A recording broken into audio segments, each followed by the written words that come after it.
Okay, we're going to go ahead and get started. Welcome, everyone, to the EAN Leveraging Change Speaker Series event on Building for the Future, Challenges and Benefits to Ensuring New Housing in Vermont is Clean, Energy Efficient, Cost-Effective, and Equitable. We added a little equitable on there after our conversation with the panel. For any of you who don't know me, I'm Cara Robicek. I'm the Deputy Director and Network Manager at EAN.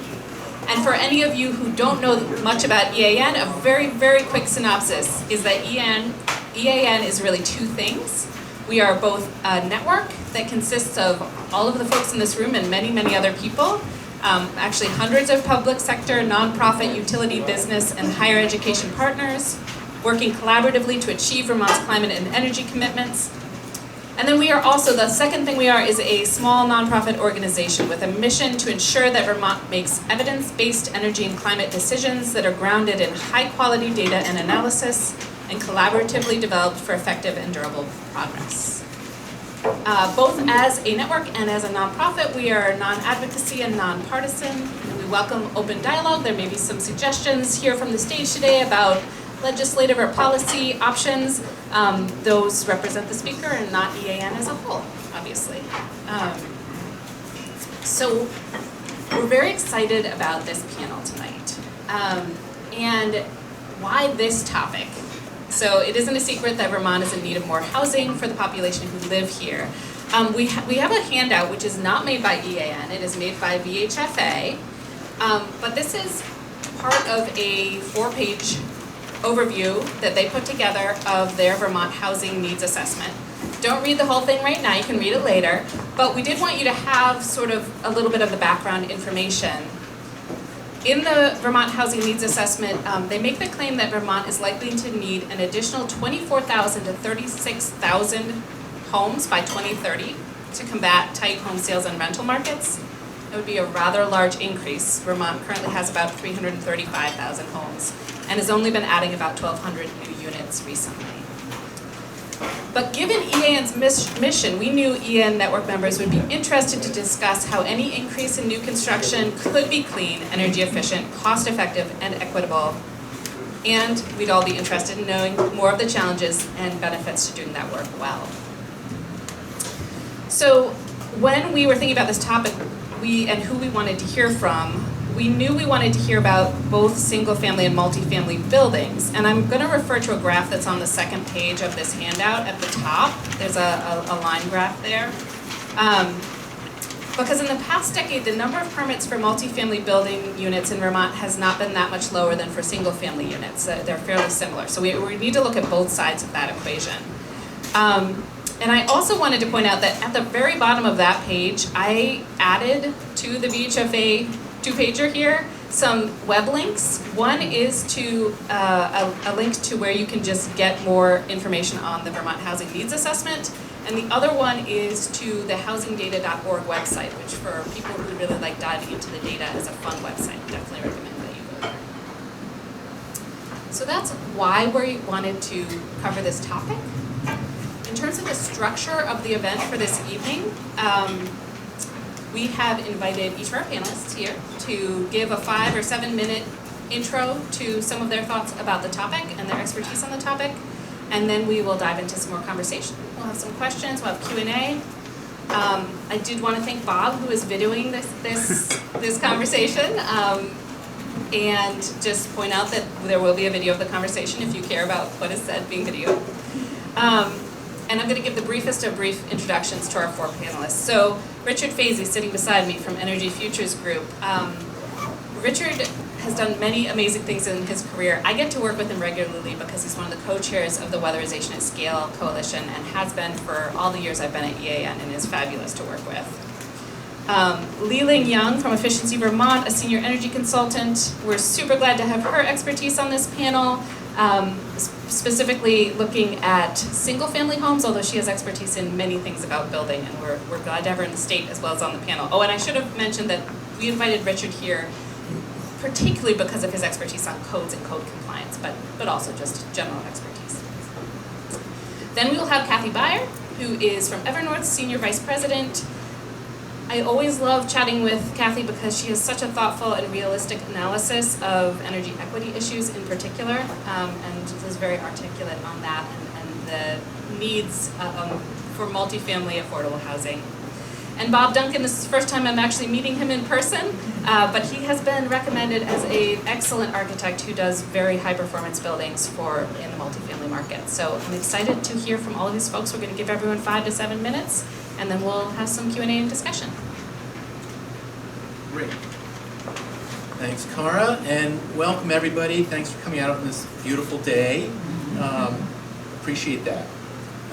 So we were asked to address the question of how to ensure that Vermont's housing stock, new construction, is clean, energy efficient, cost effective, and equitable. And I think the answer is pretty simple.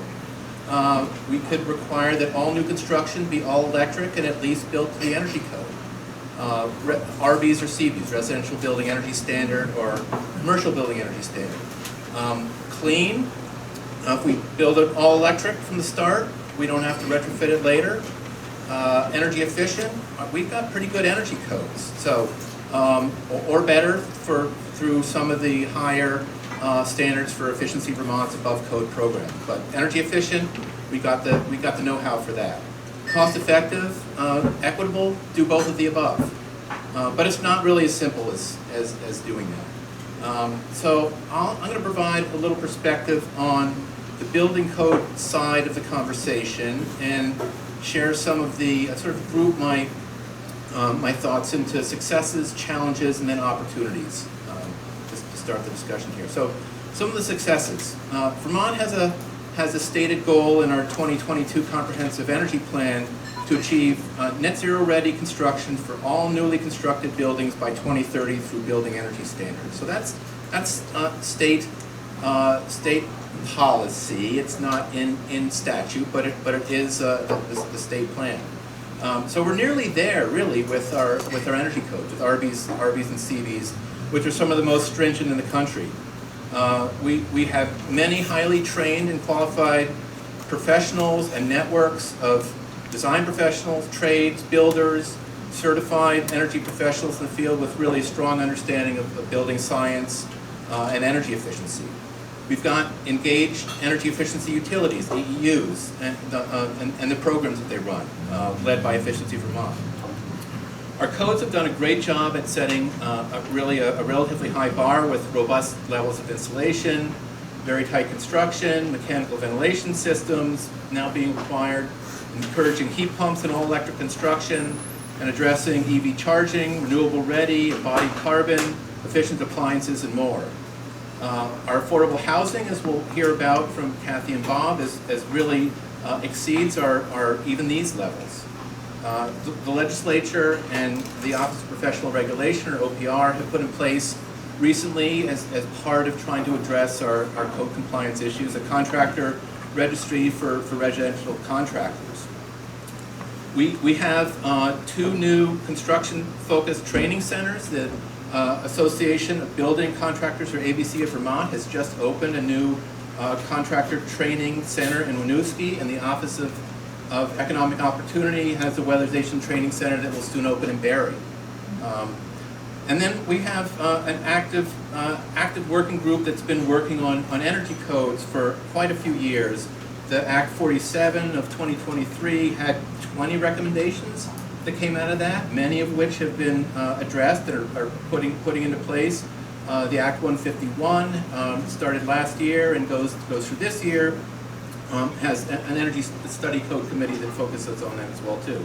So a lot of success stories out there, but we also have a lot of challenges. And the primary challenge is that Vermont is at less than 50% compliance with RBs and most single-family homes. Not a very good rate there. We're seeing more and more buildings with building science failures. The moisture management is not always understood by the construction industry and the people who put the buildings together. We're still putting fossil fuel systems in our new buildings. We have many builders that don't even know that we have an energy code. In fact, we've been at this since 1997 and still run into the builders that don't realize that. There's no statewide agency designated as the authority having jurisdiction, or AHJ. So that is, there's no single state agency that's in charge of statewide codes. Well, beyond that too, we have no statewide building code for single-family owner-occupied buildings. Many states, most states have their energy code embedded into a statewide building code, and we don't have that. So that's really a significant failing. And we really don't have any statewide code enforcement mechanism. So, thus, our less than 50% compliance rate with our RV's energy code. CV's on the commercial side is doing better, about 87%. There's usually a professional involved with that, architect, engineer, others. They want to make sure that their license and their reputation is on the line for those. And we have challenges with housing affordability, including how to pay for technical assistance and the higher upfront costs of making our buildings better. So a list of challenges, but opportunities as well. We as I mentioned, we've got great codes to start with. We've made great progress with OPR's contractor registry. It's on track to including a recognition of RB's informed contractors as part of that registry. We've got the Act 151 Building Codes Working Group that's continuing its work. We've been the recipient of a DOE grant along with Energy Futures Group, along with VEIC, Efficiency Vermont, for as long as the funding lasts from DOE, which we're not too hopeful. We've got a lot of training to do as part of the second phase of the grant, so we're hoping that continues. And we still have a lot of more work to do, and expect an increase in our energy code compliance. The builder training that we have lined up, a lot more training needs to happen. Circuit riders, we've now got under the DOE grant a couple people whose job, Lee Ling is helping with this as well too, be out there in the field working with builders and designers. We really need to do work on providing savings to the energy efficiency utilities, savings for attribution for supporting the code compliance work. We need to establish policy that allows the EEUs to claim energy savings for increasing code compliance, because without an incentive for them to support the new construction world, there's not an incentive for them to keep supporting this industry. The Division of Fire Safety is working on a centralized database of permits. It would be great to include the CBs and RB certificates as part of that. They are open to that conversation. And last but not least, by naming the Division of Fire Safety as the authority having jurisdiction, we finally have a single agency in charge of energy codes.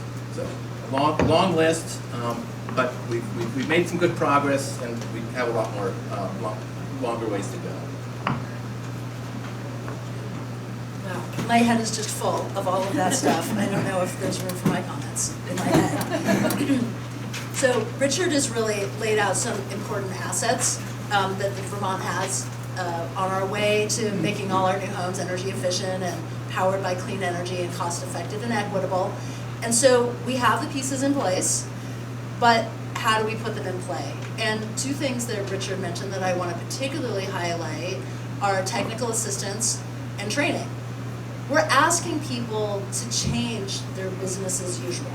We're asking developers and builders to implement new techniques and really to care about some new things that maybe they weren't in the center of their sights for a long time. And we're asking architects and engineers to consider new design objectives, right? So healthy homes, airtight buildings, how to create comfort with heat pumps.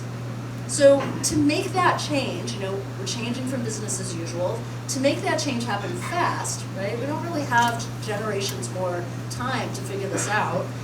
Our goal is for all our new construction to be net zero capable by 2030. So that's right around the corner. So we need this to happen fast. And these folks need support. They need the technical support. And there needs to be education in high performance construction. Now, I'm going to talk about high performance construction because energy efficiency, to me, is part of a constellation of things that we're really trying to achieve. And a high performance encompasses a lot more than just energy efficiency. So it's about the durability of our buildings. It's about the healthfulness of our buildings, the comfort within our buildings. The knowledge sharing needs to be facilitated so we can all learn faster and from each other's successes and, when we miss the mark. So expert guidance in effective strategies for high performance construction. And actually that piece is in place too. So Efficiency Vermont, we've been there for 25 years, and I've been there for all of them. During that time, I have been able to see that high performance design has taken it now much more prevalent. The trades throughout the construction industry, so I'm talking about even like sheetrockers, electricians, plumbers, they all know that they have a role to play in making more high performance buildings. And that's really extraordinary. 20 years ago, we couldn't say that here, and in other parts of the country, we still can't say that. The sheetrockers don't know that they actually are part of making an airtight building. The plumbers don't know that making a plumbing layout that conserves water also saves energy. Efficiency Vermont's role has been that we've set standards, and then project by project, we've guided teams to meet that higher standard, and we're still doing it. So it's my estimation that we have the most airtight buildings in the country, new construction. What do you think? Oh, I got a nod. Yeah, so because I've been testing buildings for 25 years, and the airtightness is really extraordinary, both in single family and in multifamily. And when I go to other places around the country, talk to colleagues around the country, go to conferences, people are astonished. So we've had a lot of success with that. And it's about training, educating, giving people an opportunity to get feedback on what they're doing and what's been successful, sharing, insights from one project to another project, facilitating that communication between design professionals. So let's see, and this is all the result of, for 25 years, Efficiency Vermont has been pulling in the same direction. And actually, we have our builders and our developers and contractors and design professionals all pulling in that same direction too. So it's been just a very consistent effort. So Efficiency Vermont is really available to anyone in Vermont to discuss their project and provide expert advice. We hold a conference every year, educating on high performance construction.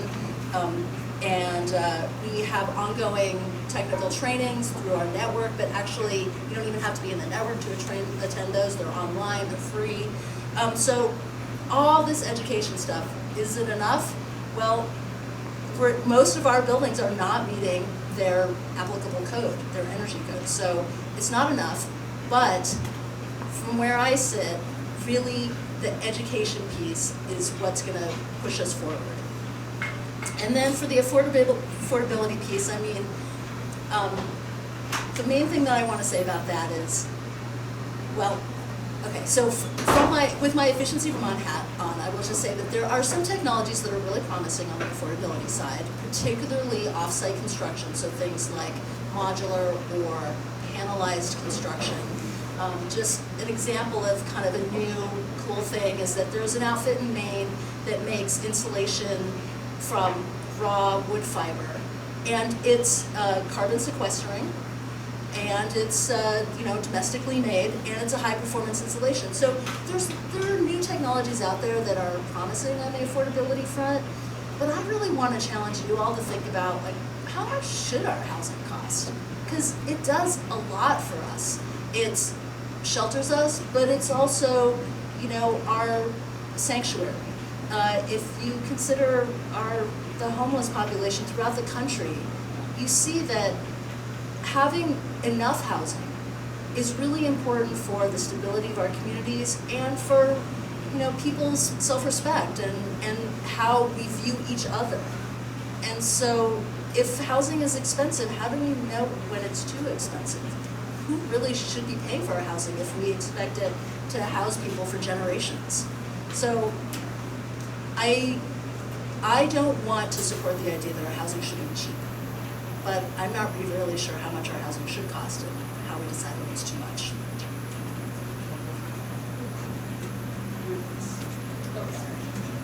Well, that's a tough act to follow.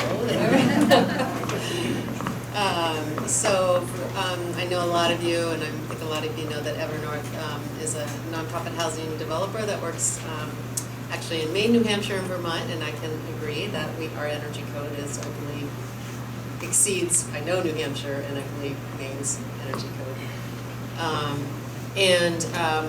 We have 35 years of history of building either new construction or renovating over 7,000 apartments, and we have really, from the beginning, have always taken a role of leadership in energy efficiency, working with architects like Bob's firm and always with Efficiency Vermont on our buildings. And I just want to add to what you were saying that it really takes an ecosystem to get to a high performance building, and that's one of the things we are able to do because there is an ecosystem like that in Vermont among commissioning agents for among committed design professionals and committed contractors who will really, really pay attention to the details and the drawings. And as a result, we have a building in Burlington 2 years ago that was recognized by the Federal Department of Energy as one of the, it received an award for such a high-performing thermal shell. So we know we can do it. And I'm going to focus on multifamily housing, but as Kara pointed out, we need about 30,000 new homes by 2030, and that means not just multifamily housing, right? We need housing of all sizes, small, medium, maybe large, and of all housing types. And I encourage you, for those I know a lot of you are work in your communities, and to be that voice in your community of saying, yes, we need more housing in our community. I also want to just stress in this conversation that we're going to be having, multifamily buildings are very different from a single family building. I'll touch upon that a little bit, but they are a different building type in many, many ways. And they have more occupants, which is obvious. So I do want to just mention one of my favorite buildings, which I think you might be able to see if you looked out the back door, which is Taylor Street, which we worked on with Down Street, in partnership with Down Street, and then the city of Montpelier. And Taylor Street is electrified for heating and cooling. It was actually one of the first buildings we used air source heat pumps on. But I want to point out one other aspect that we're not going to talk about much today, but the transportation efficiency of Taylor Street is awesome, right? And when not only does it have a multimodal transit center, but when we build in downtowns, our residents some of them don't have cars, and it's documented that when you build in a downtown or village center, that the people living there drive significantly less than some of us who might live farther out. So that's one big step, and that is, I believe, transportation is responsible for about 30% of our greenhouse gas, or somewhere in there. So when we can do that, we've made progress. So Taylor Street was one of our first electrified buildings, and we were a little bit of slow adopters, talking with Efficiency Vermont about transitioning to cold climate air source heat pumps. We wanted to see how they performed, but now we have 8 new construction projects under construction, 266 apartments, and all 8 buildings are utilizing heat pumps, or in one case, a geothermal system. In fact, we're bringing online a second geothermal system quite soon. I want to recognize Jess Newbelt from Evernorth, because she has both of those projects, and you should really talk with her if you want to hear more about that. But before we dive into the electrification, which is kind of the, let's talk about decarbonization, so we're going to talk about electrification. Really, the most important investment to pay attention to in your multifamily building, and probably single family, I assume as well, is your air sealing. And that may sound boring, but you are, when you work with your design team when you work with Efficiency Vermont, when you have a contractor who's really committed to it, when you pay for a commissioning agent to make sure the shell is actually performing the way it was designed, our buildings are consistently exceeding the standards for passive house, consistently. And they're built to Efficiency Vermont's high performance standards. And why I'm proud of that is, you know, that investment in the thermal shell, we're not gonna touch it again for 30, 40, 50 years, right? It's the hardest thing to get back to. So getting that right the first time is really important. And when we combine the high performance shell with heat pumps and as many solar panels as we can possibly get, our buildings are, I have a new term, our buildings are achieving what I would call damn near net zero. And we ought to be celebrating it because we are very close to our 2030 goal of net zero already. So in some ways I was like, I know like you are all, you know, anxious, so we're not doing enough, and we need to do more for climate solutions, but we also should you know, be proud of some of the things we are accomplishing. And in fact, one great example is, I don't know if many of you know about the apartments we're building up at the Berlin Mall. It's called Fox Run. It's 30 apartments, so by electrifying that building, we will be offsetting 83 tons of carbon annually. But we're doing it. I have to, true confessions, we have not been electrifying our domestic hot water in most of our buildings. Not because we have not found the technology that we has been reliable or cost effective. We continue to work on it. We've got a couple systems, and again, we don't want to dive into the deep end of the pool until we know that we have one that works. And this is where the difference between multifamily buildings and single family really shows. I mean, I bet some of you have a single family home with a heat pump for hot water, but in a multifamily building, you've got like, you know, I always say it's the teenagers, like it's the teenagers who all want to take a shower at, 5 o'clock in the afternoon, and you can't tell them to take a turn. And so in a multifamily building, you have to plan for that. So the technology just, in my opinion, isn't quite there yet, but we're trying to get there. I'd like to, as Cara mentioned, I have been spending time in this policy space called energy equity. And Energy Action, EAN has done some great work in their 2024 report. There's some great discussion about energy equity and not surprising, low and moderate income Vermonters have a energy burden that's much higher than the rest of us. Their energy burden is 3 times higher than kind of the median income household. So when we're in this space of looking at a clean energy future, we also need to make sure that we're not increasing that energy burden on low and moderate income households, and that in this transition to the clean energy future, we're not leaving them behind. And how we do this is complex, and it touches many areas of policy. But in terms of greenhouse gas reduction in housing, we really need to make sure we're asking the 2 questions at the same time as how we are addressing the climate crisis and how we're addressing the housing crisis, and in an equitable fashion. So what that means to me is kind of what Laylee left off with. Well, what is the appropriate cost? That when we are looking at this, we are looking for cost-effective solutions where we can also build more housing, right? So that's the challenge that we have in front of us today, where we try to look at the intersection of the housing crisis and the climate crisis. Thank you. So I'd like to talk about 4 basic topics in this conversation.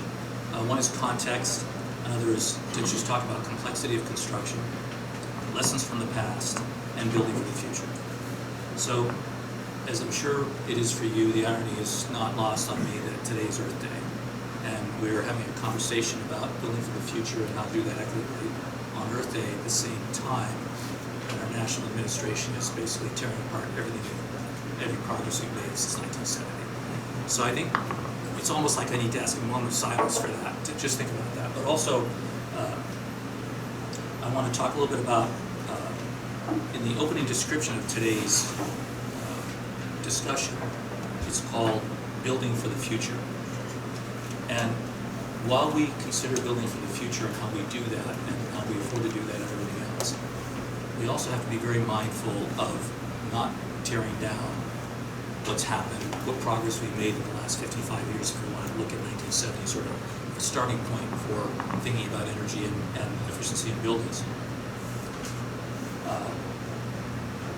And the last part of today's discussion is ensuring new housing is clean, energy efficient, and cost effective. I really want to encourage all of us to support our congressional delegation as they try to work hard on our behalf, on everybody's behalf in Congress, to not let happen what's purported to be happening in Washington. So I think I'm getting on my political soapbox there, but it's part of the conversation about how we build for the future, is we can't destroy what progress we've made in the past. So I also want to talk a little bit about, because not everyone is aware of the complexities and in fact contradictions in construction. That's borrowing a term from Robert Ventura and his writer to Scott Brown, complexity and contradiction. But you know, when a developer such as Evernorth comes to us, or a private developer, or a single-family homeowner, and has an idea for something they want to build, that kernel, that idea has to go through an incredible array of acronyms to become a place where someone can live in comfort and joy. And I'm talking about the CDO, and I'm talking about the DRB, and I'm talking about the DAB, and I'm talking about the IRC, and the IBC, and the FPA, and so on and so on. You know, we have so many things that come into play as we design buildings, and the energy code is just like one little piece of it, an incredibly important piece, but one little piece of this incredibly complex system that we have to bring housing, whether it's single-family housing or multifamily housing, to fruition. And that complexity is something that begins to inform how much things cost. So we've had, you know, we're building now at costs that we've never seen before in any boom cycle of any economy I've ever been involved with in the last 50 years. The costs that we're seeing today far outstrip anything we've ever seen before. It has to do with labor shortages, it has to do with people retiring, it has to do with cost of financing, it has to do with zoning requirements and building code requirements, energy code requirements, and all of those things conspire to make buildings more complex and harder to build.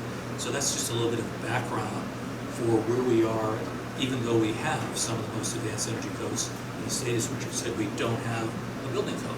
So there's a lot of things that go wrong, even in a single-family home, that doesn't get looked at in Vermont.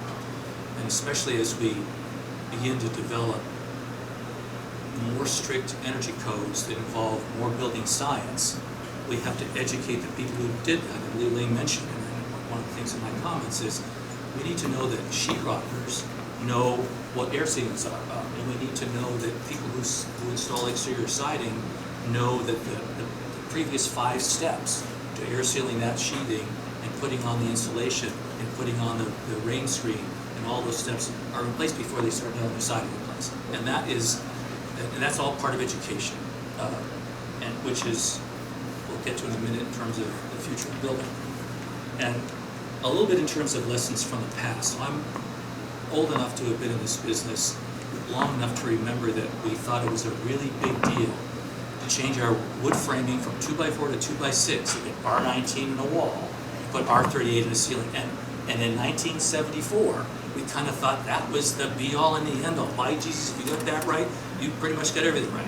And see how far we've come in terms of understanding building science. But and there is, largely due to the efficiency of Vermont's work, there is a much larger cadre of workers in the state who know how to build, but there's still a lot of people who don't. And it's really important that we begin to address that. I think that in the history of our work, both in single family, but primarily in multifamily development, we've seen Efficiency Vermont as a great partner. And for the longest time, Efficiency Vermont had this program called High Performance Guidelines that Ely alluded to. And those High Performance Guidelines were an encouragement to go beyond the code And we were fortunate to have clients, both nonprofit and for-profit, who wanted to go beyond code because they saw the value of that investment in a building that's going to last for 50 or 75 or hopefully 100 years. And now that the code has advanced to the minimum of what used to be high performance, then those incentives don't exist or don't exist in the same way that they used to exist. So that's another piece of the puzzle that makes construction a little bit more expensive than it was 3 years ago, because the incentives to go beyond code aren't there. So we need to think about how, as a state, we can still encourage the development of all of our housing to be that high performance and beyond high performance and beyond code. Because, as I think everyone knows, code, whether it's fire code or building code or energy code, is always a minimum. It's never a maximum. It's always, you must do at least this. Not that you can do this, you must do at least this, but you can always do more.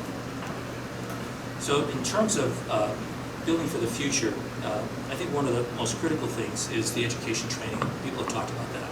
And Richard mentioned that there are 2 new training centers opening up. It's so critical that we have that. At the same time, it's really critical, I think, as a culture, that we begin to respect people who work with their hands in a way that we haven't respected in the past.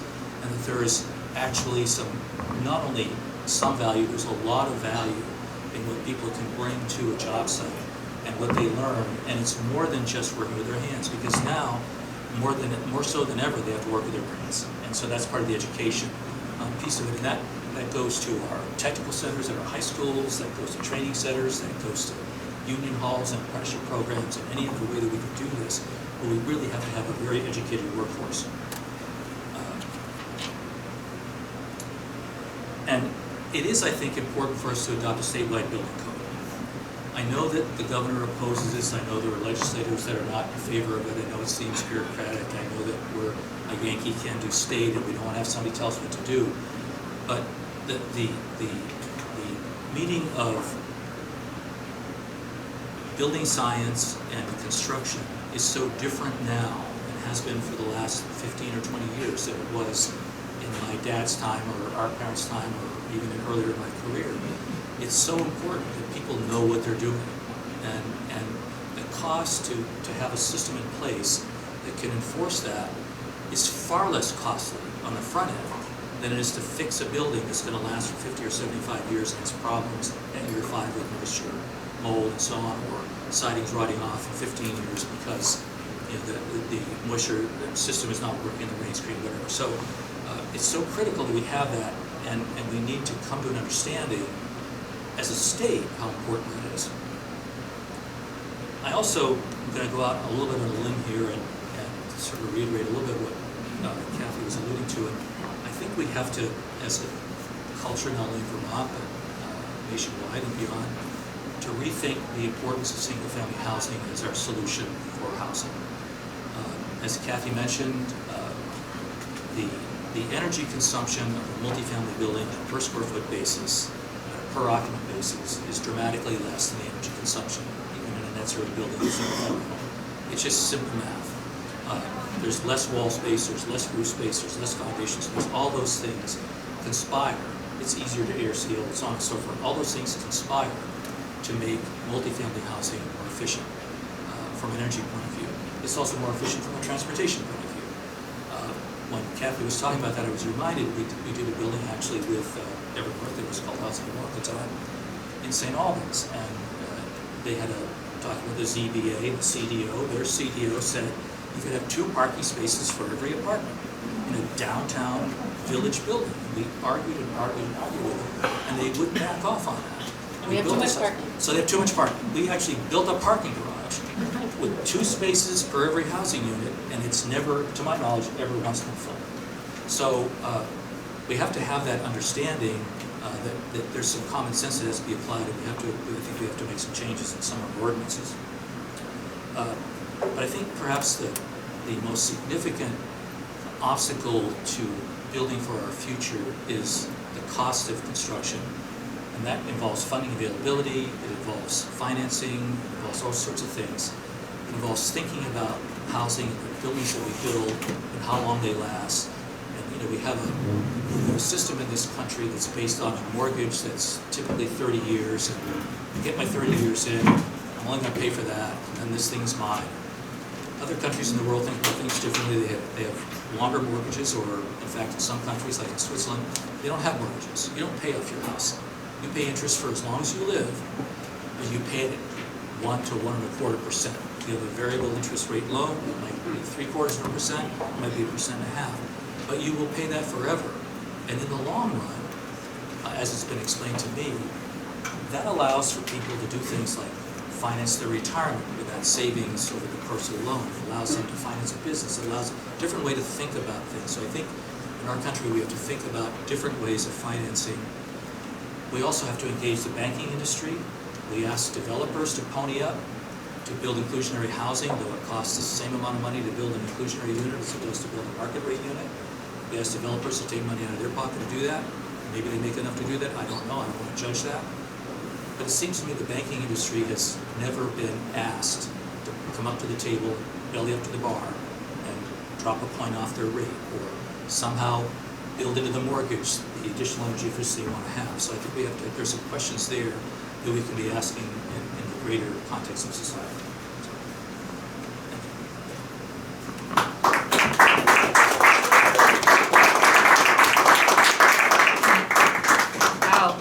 My brain's full. I'm going to open it up for some questions. Is there anyone in the audience who'd like to ask a question? I see someone in the way back. Yeah, hi, Mark Scrotto. I have just a follow-up question. A lot of the speakers were talking about how we're near net zero with houses and how tight they are, but there must be like a certain vintage, I'm guessing, where that really begins. And older housing stock, I'm assuming, is worse. So I'm just wondering if the panel has a sense of like, what is that near net zero, when is that really kicking in? Is it 5 years ago, 10 years ago, or what? Because we have an old housing stock. Yes. I live in an old. So the question, just in case people can't hear, is how long have we been building near net zero houses? When did that transition start to happen? It's on a continuum. I mean, there were near net zero houses built 30 years ago. Not very many. There are probably some people here I see who live in 50 years ago. Yes. Probably not very many. And there's still a lot out there now that have a ways to go. So I don't know. Do you have an answer? Well, so cold climate heat pumps were really the thing, the breakthrough, right? Because if we're still burning fuels, it's very hard to, with a straight face, claim that we're zero anything. So cold climate heat pumps have been around for about 15 years. When was the first fully electrified building? About 5 years ago. Yeah, so about 5 years ago on the multifamily side. And really what Richard said is that our codes are now pretty much where they need to be. Like the codes have been on a tear to increase their stringency for probably 10 to 15 years, like a real consistent pace, getting more and more stringent. But we're kind of getting to the point where we're like, okay, this is about where we need to be to meet our state's goals. Now that doesn't mean that there've been a lot of buildings built to that code yet, but because of the impact of efficiency of Vermont, there have been a lot of people building in advance of the codes for, well, let's see, our high performance home standard was established maybe 12 years ago, something like that. 2012, something like that. Yeah, and I think that we've had fully electrified and maybe like renewable energy single family homes for a little bit longer than 5 years, you know, maybe looking back 10 years. And I actually haven't worked on a fuel fired project in at least 5 years. So it hasn't been that long, but we have the pieces in place, the code and the technologies. All right, I think I saw Jared. Thank you for calling me on the So one of the really striking things to me, and I think really encouraging things to me, in looking at as you set out the context for what Vermont's housing looks like now and where we're trying to go, is that I think it's trying to interpret the VHFA data, it looks like about 80% of Vermont homes are single-family homes, and about 20% are multifamily. But in terms of what's being built new, it's about 50-50. And that seems really encouraging to me for the reason that you all said, and you ended on this, Bob, the efficiency advantages of multifamily buildings in terms of lower energy use in the building shell, the embedded carbon, the transportation efficiency, especially when those are located in downtowns and population centers.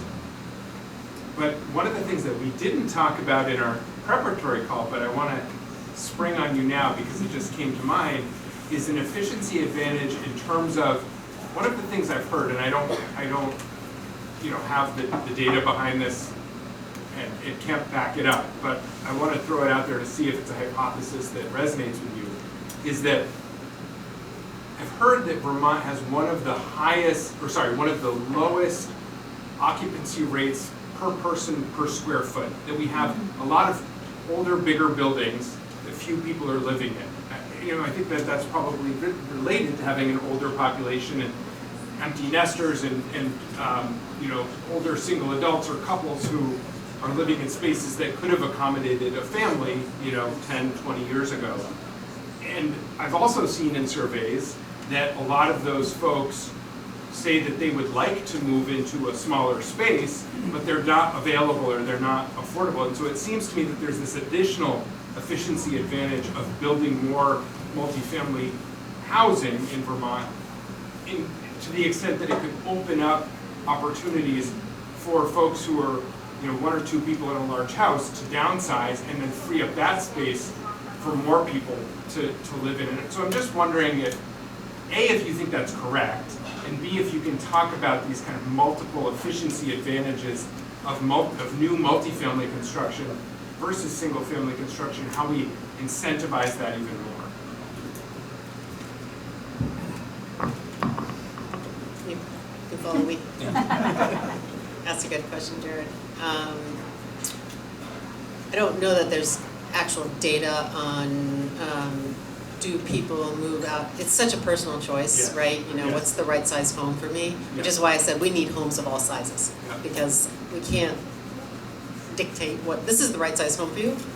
I have noticed, and this is again anecdotal, when I drive around Chittenden County, the newer homes are getting smaller, and I know it's because of construction costs. Like, one thing good about construction costs is the builders are finally building smaller homes, which I do think is actually something people want. Multifamily housing is just that's a different life choice. Yeah. Is that what I want to live in? And particularly, I think depends on what region of Vermont you're in. Yeah. As to, although I can't help but tell stories. Real estate developers love to tell stories. I was in downtown Rutland Friday, and this woman who was living in a single family home in Rutland, she's like, oh, I have to show you my new place in downtown Rutland. And she takes me into her condo right in the heart of downtown Rutland. It was beautiful, absolutely beautiful. So maybe there are more opportunities there. But we do have I think one of the oldest housing stock in the country. So that's a challenge we're always going to be facing, is that old housing stock that's leaky and probably more square footage than people need. I'm sure Bob has something to say. I don't have a silver bullet. I can tell you that the question you asked is a question that my wife and I discuss probably 5 times a week. We are fortunate to live in a house where we have about 950 square feet per person. There's 2 of us. That's more space than we need. We could live in something smaller. There aren't options out there for us. For good or bad, we wouldn't qualify for a subsidized affordable senior unit, many of which I've designed. And we can't afford to do something that would be move to Cambrian Rise and spend $1.2 million on an 800 square foot apartment. So it's a difficult nut to crack. And I remember, just anecdotally, Cathedral Square, a nonprofit developer of senior housing, was proposing to build some housing in the north end of Burlington. And one of the things they did was assess neighbors, like, would you move here? And a number of neighbors said, yeah, we'd like to do that. What held them back was, for whatever reason, they didn't want to rent. They wanted to own. And Some of that has to do with taxes, some of it has to do with what the government would take for nursing home contributions. So it's a complicated problem. If you're sitting on cash, you've got to pay for the nursing home. If the cash is in your house, you may not have to pay as much for the nursing home. So like everything else, there's so many complexities to all these questions, but I think we're not going to get anywhere unless we talk about them. I think it's important to have that conversation. I just want to add one more thing about starter housing. You know, like multifamily, 1 or 2 bedroom apartments. We really have a worker shortage in Vermont, and it's actually the worst here of anywhere in the country. Like, it's sort of hitting the highlights for a lot of different statistics here. But young people coming to this state cannot find affordable housing. I mean, it's kind of like you go to college, you come out with a lot of debt, you're really trying to establish your career, and you need to live in a house with 3 other people just to afford your housing. It's just not an attractive housing situation. So more affordable housing, I think, makes it more attractive for young workers to come here.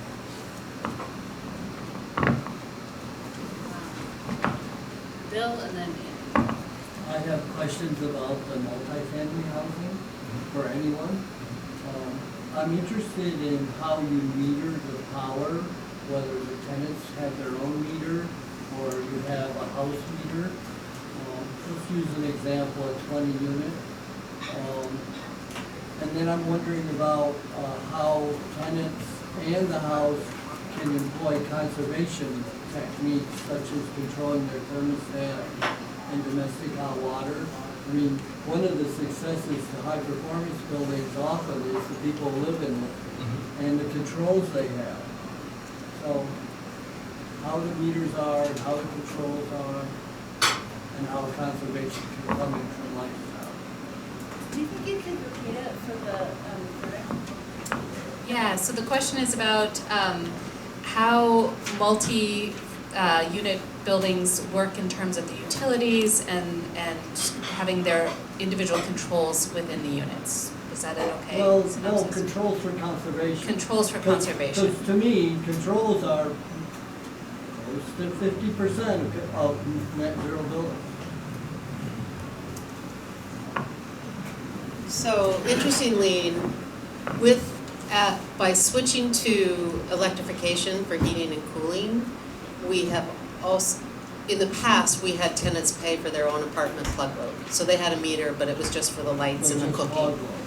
But we think it's important that the owner, pays for the heating and cooling because we want to avoid the split incentive problem. That's like one of the worst energy efficiency non-policies in the world, right? When the owner of the building doesn't pay for the heat and cooling. So when we switched to air source heat pumps, we also put the tenant's plug load on the house meter, and that means we can get solar, so we want to get as much solar as we can, and that is the only way to get the benefit of solar to the tenant's basically plug load for the apartment. So it's a fairly new thing that we've been doing. It's a great question. I don't have an answer on the conservation piece. Do you know how individual unit plug load consumption has changed since you implemented that? Meaning, Are people consuming about the same per unit month, or are they maybe consuming more?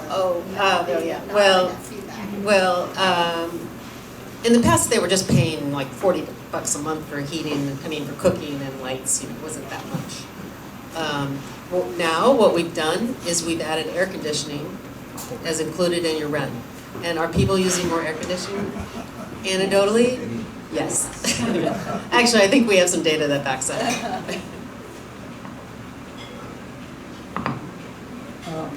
Jared, that's a really interesting question. Do you want to? Yeah, thanks. Yeah.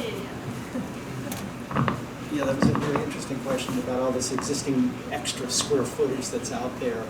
I helped a friend who had a mold problem that resulted from a very well-intentioned nonprofit condoizing some older homes so people could afford to buy condo in this old house, and they didn't deal with a moisture problem. And so it'll take a pretty comprehensive look at those old buildings, and I think if there were that ability to apply that kind of analysis you need to make sure you're doing a healthy, good thing with the building, and the building science is all good. And there were some big incentives that could say, hey, Bob, we'll come to your house, we'll figure it out for you, we'll design it, and this is what it could look like when you're done. And now you've got a 2-unit building, you can rent out half of it, and you can afford to stay in your home. And so there could be a lot of good ways to do this, but I think it would take a really comprehensive system and looking at it in order to make it work well. Oh, also I wanted to say one thing. I really want to thank Richard for his many years of fighting this building code battle. And we've had so many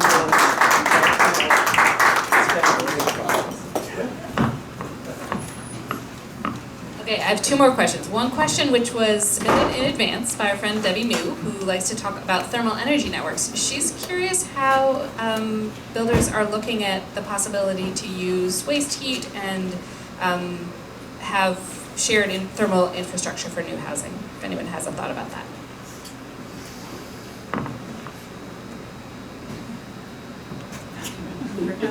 None? You have thoughts about it? We'll talk about that afterwards. We're gonna, let's finish with. She's going to want my thoughts. I'm being censored here. You're not being censored. What I do want to do is finish in a timely manner, and then there'll be more time for folks to chat if they want to. But what I wanted to finish with is, what gives you hope in terms of increasing our housing stock at this point in time? Or if there's anything else you want to reflect on in terms of what one another have said. I just am going to give you a moment for some closing remarks, but I did want to, if you'd like to put a positive spin on it, invite them. Sure. I guess I get inspired annually at Efficiency Vermont's Better Buildings by Design conference. I've gone to a lot of conferences over my career throughout the country, and nowhere else do we find more practitioners who understand building science, who are engaged in this conversation. They're not just thinkers or policy people or program people, but it's actually folks that are doing this on the ground in Vermont. We've got a tremendous network of professionals who know their stuff, and that encourages me. So I'm going to refer to something that you brought up, Bob. I have seen in the last maybe year and a half a perceptible shift in the interest in entering the trades for young people. There's been a lot of rending of the clothes and sort of, oh, woe is me, about this, what was called at the time an impending crisis of people retiring out of the trades, and then it wasn't impending anymore. Then it was really oh my gosh, I really cannot find somebody to do this work. And everybody I know doing this work is 72 years old and really can't kneel anymore and doesn't really want to work 5 days a week anymore. And then there was we really hurt ourselves by telling young people to go to college when maybe there was a much faster path to sort of $80,000 a year income with no college debt. And why did we do that? But after going through all of that, I feel like I'm seeing a very consistent message sort of across the board that this is a great career. I'm hearing young people talk about being excited about the new technologies that can be maybe a carpenter using laser guided cutting for precision, whatever, I don't know what the technologies are in carpentry, but so it's not, they're not thinking back to oh, this is what my uncle used to do and his fingernails were always dirty. They're thinking I can see the things that I care about in this job. And so there's a lot of enthusiasm in entering the trades. And so it was a rough cycle, but we're kind of on the like easy side now, you know, it's getting easier anyway, and I put my faith in young people. What gives me hope every single time is ribbon cutting when we get, it's just such a joyful event, and you know, these are homes. These are we call them apartments, but they're homes, and the people are so appreciative, and so we just need to have more ribbon cuttings. I would agree with what everyone has said here. The change is perceptible that we're beginning to see in terms of expertise of people in the trades and people wanting to join the trades. So there's hope there, and I'm hopeful that we're going to see some changes at a state level in terms of building code adoption and simplification of the process of how we enforce codes and how we bring up the education level of folks so that they know, you know, the anecdote that I sometimes tell. I was doing a house remodel design for some old clients in the middle of the pandemic when no one could find anyone to build anything, and they found 3 contractors, and you know, I did this little outline spec for them. And one of the first things I said is that all the work in this must comply with the, I guess it was the 20 Arby's at that time. All 3 of those builders said, "What's that?" And I think that's changing over time. So so that's hopeful that that's changing over time, because we need to know that everybody has a stake in this. It's really important. Just want to give another thank you to this excellent panel of speakers. So glad to be able to share a stage with them and to have them here. And we hope you'll stay for a few more minutes and chat with folks before we head out. Thanks for coming.